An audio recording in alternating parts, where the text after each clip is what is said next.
Bienvenue, chers amis de la communauté d'études quotidiennes de la Bible. Aujourd'hui, nous allons partager avec vous la méditation quotidienne au féminin tirée du livre Vertueuse, écrite par Monica Diaz ce jeudi 30 mai 2024, ayant pour titre « Tout le reste importe peu ». On a appris à gagner sa vie, mais pas à la vivre. Un poème dit: nous construisons des maisons de plus en plus grandes, mais des familles de plus en plus petites. Nous achetons plus, mais nous profitons moins. Nous vivons dans des immeubles plus hauts, mais de façon plus superficielle. Nous conduisons sur des autoroutes plus larges, mais avec des esprits de plus en plus étroites. Nous avons plus de commodités, mais nous vivons de manière plus inconfortable. Avec plus de connaissances, mais moins de bon sens. Plus de médicaments, mais moins de santé. Nous vivons à une époque de restauration rapide et de digestion lente. De maisons fantastiques et de foyers brisés. De colère rapide et de pardon lent. On a appris à gagner sa vie, mais pas à la vivre. Ne savons-nous vraiment pas vivre? Donnons-nous la priorité à ce qui n'est pas prioritaire? Confondons-nous nos besoins avec nos désirs et essayons-nous de remplir nos vides existentiels par des choses matérielles? Les commodités dont nous jouissons créent-elles en nous l'illusion de la sécurité? Visons-nous le temporel et non l'éternité?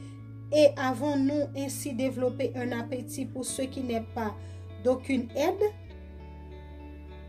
Et pourquoi pas faire un tournant dans notre vie pour vivre de manière cohérente? Parce que plus ne signifie pas toujours plus. Plus grand ne signifie pas meilleur. Plus d'argent ne signifie pas plus de bonheur. Plus de choses ne signifie pas plus de satisfaction. Plus de confort ne signifie pas plus de sécurité. Que sacrifiez-vous en croyant à tort que vous poursuivez quelque chose qui en vaut la peine? Regardez Salomon qui ne manquerait rien en termes de biens matériels, de luxe et de plaisir, et qui à la fin de sa vie écrivait: crains Dieu et respecte ses commandements, car c'est ce que doit de faire tout homme, selon Ecclésiaste 12, le verset 13.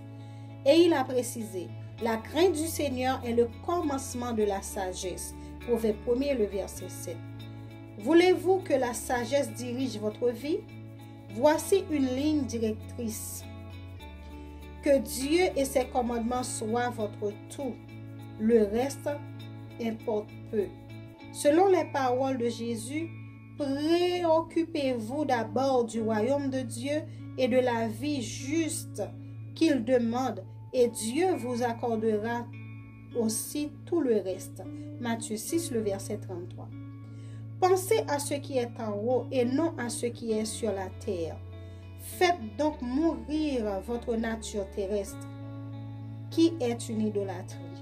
Colossiens 3, le verset 2 à 5. Car l'aspiration à l'éternité n'est pas satisfaite par le temporel, car l'idolâtrie prive de liberté, car la vie est fragile, est une vapeur qui paraît pour un peu de temps et qui ensuite disparaît. Jacques 4, le verset 14. Comment allez-vous vivre ce peu de temps? Pensez à ce qui est en haut et non à ce qui est sur la terre. Colossiens 3, le verset 2.